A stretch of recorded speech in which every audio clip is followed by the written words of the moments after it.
আসসালামু আলাইকুম। 2025 সালের সূর্য উদিত হয়েছিল বিশাল এক স্বপ্ন নিয়ে।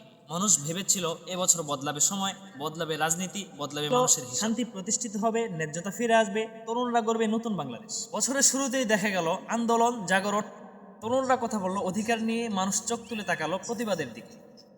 তো সময় যতই এগোলো ততই দেখা দিল স্বপ্নের মাঝে ফিকে ভাব আর ভাঙনের ছাপ।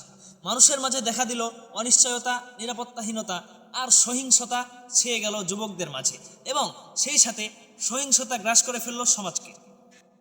কিন্তু সময় এগোতে এগোতে যখন একেবারে শেষ প্রান্তে এসে পৌঁছল 2025 সাল, ঠিক তখনই আমাদের মাঝে প্রকাশ পেতে থাকলো কিছু বিষাদের ঘটনা।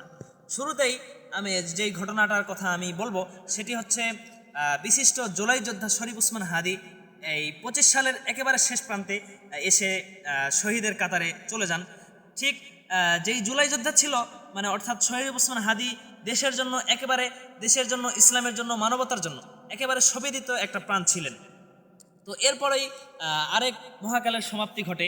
তো সেটি হচ্ছে একজন আপসহীন নেত্রী, যিনি সকলের মাঝে পরিচিত, দীর্ঘদিন যিনি প্রধানমন্ত্রী ছিলেন। তো তিনি হচ্ছেন আপসহীন নেত্রী বেগম খালেদা জিয়া, যার সমাপ্তিও 2025 সালেই ঘটে।